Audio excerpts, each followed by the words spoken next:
Hey Denchbags, what's going on? It's Landon Remixes here, and welcome to the 8th edition of Rapid Fire Reviews, the series where I talk about a lot of albums that I don't really have a lot to say about, 5 to be exact, albums or EPs for that matter, that I might not necessarily dislike, but just don't have a lot to say.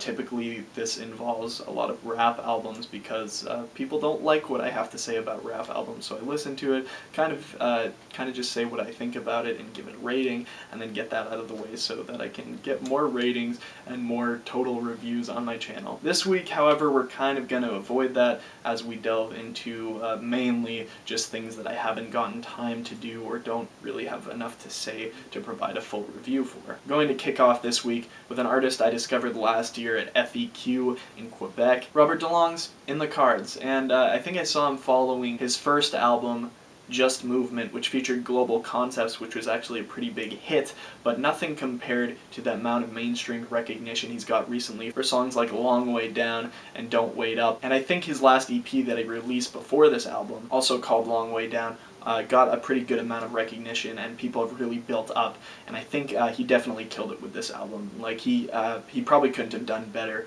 with the record. Really enjoyed most of it, really enjoyed the lyrical themes he uses. He does his own vocals, and he kind of takes a darker, more alternative twist to dance music. It's not even really dance music, it's just electronic music, I guess you could say, and he just does it pretty much seamlessly, and this was a really good listen most of the way through. I'm gonna give this one a solid 8, and because of this I really wanted to do its own review, but like you'll find out with a lot of things, I can give a really good rating for something but not want to make a full review because it's really hard to listen to something like this. Kind of reminds me more of Eden or the Eden Project, when earlier this year I just don't have a lot to say because there's so many interesting sounds and things like that and lyrical content that I'm a terrible lyrical analyst. Doing reviews based on that is very hard for me, but overall I really enjoy the content of this record. I think it's highly deserving of a good rating, like an 8.0. The next one I'm going to talk about is the debut EP from my buddies, the Chainsmokers, and a lot of people are really opposed to these guys because if you guys didn't know, the song Selfie was a joke. Like, it wasn't supposed to be a mainstream radio hit, and I think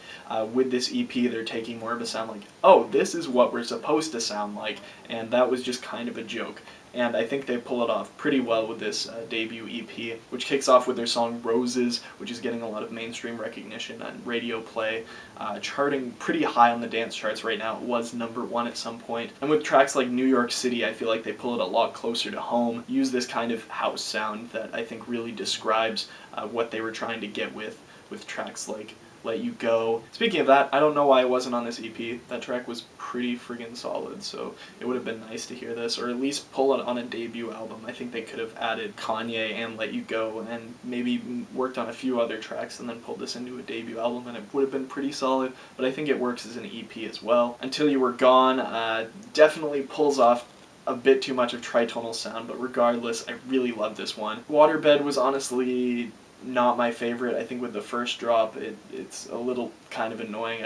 I kind of dig the rest of the song after that. I don't think this is the best they could have done, and they close out with Good Intentions, which I didn't really like initially. In the context of this EP, I think it works. Like I said, first 3 tracks are very solid, and kind of following that, we get to kind of let down last 2 tracks, which I had already heard, but I think they do have their place in the EP, just not in my taste and my heart. I'm going to give this one a 6.5. I think it's very deserving of that.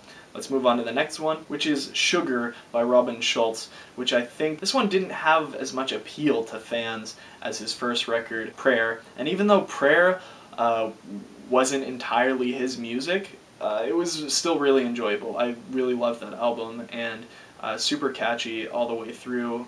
It doesn't really make for a mix album, I guess. It's just kind of a compilation with a lot of his music, but I think that one had a little more appeal than this one. Regardless, I tended to like this one a little bit more as the first record he's put out, which is entirely his own music. Sugar's a remake, if you didn't know, of the classic song Sugar, How You Get So Fly. Can't remember who it's by, I didn't feel like doing research.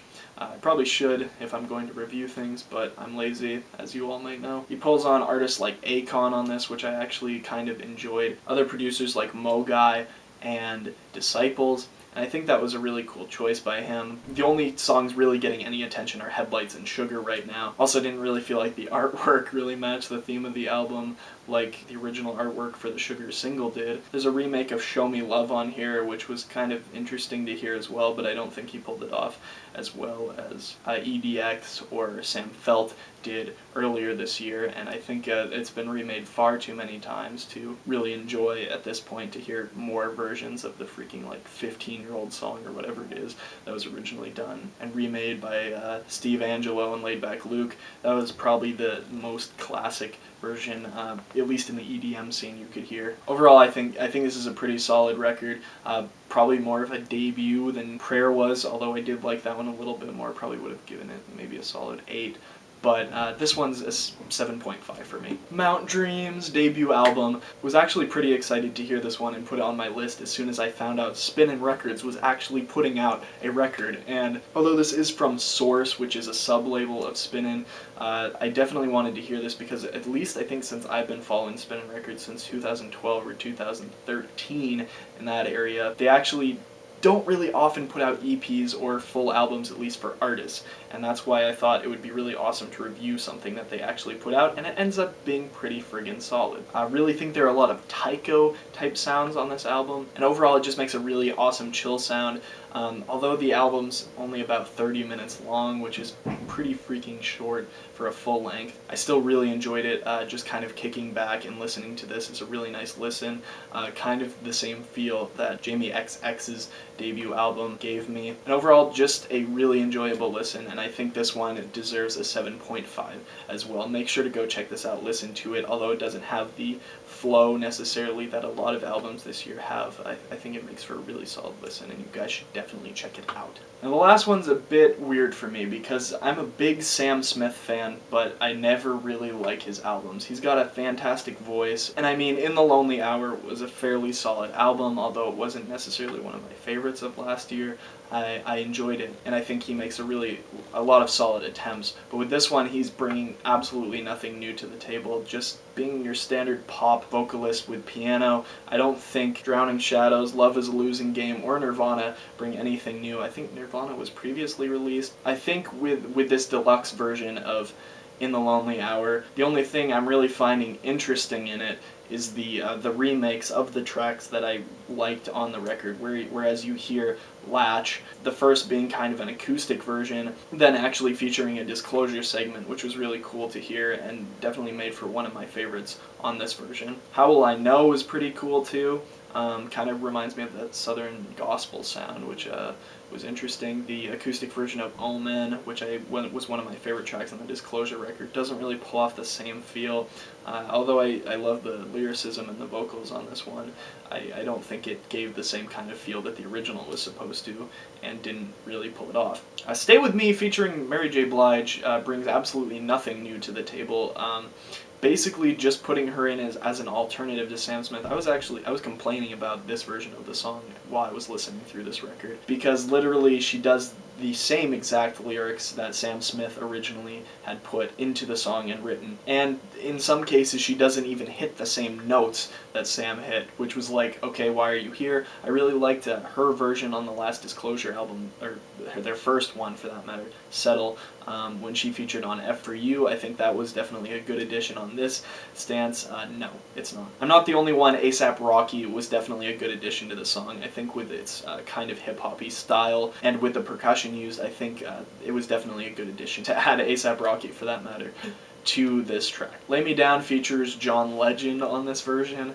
I didn't dislike this one, didn't really like it. I think I was pretty neutral, and that's how I was to most of this. I really don't think he provided anything interesting. Like I said, it was really cool to hear Latch in a live setting in two different contexts. In the same performance, and How Will I Know is pretty interesting as well. Really wasn't a huge fan of this one, and I'm going to have to give Drowning Shadows a solid 4 out of 10. What do you guys think of these albums? If you listened and you enjoyed, let me know.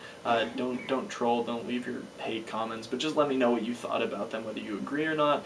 People have been doing a really good job letting me know that, oh yeah, I really agree with you on this, or oh, you really dislike that, and I'm really interested to hear your guys' thoughts on things and to take different looks at the record, which has happened a lot this year. Some of my favorites have been people's least favorites, some of their least favorites have been my favorites, And overall, it's just really interesting to hear what you guys think about things. So anyway, I hope you guys enjoyed this 8th edition of Rapid Fire Reviews, and I'll see you guys later. Peace.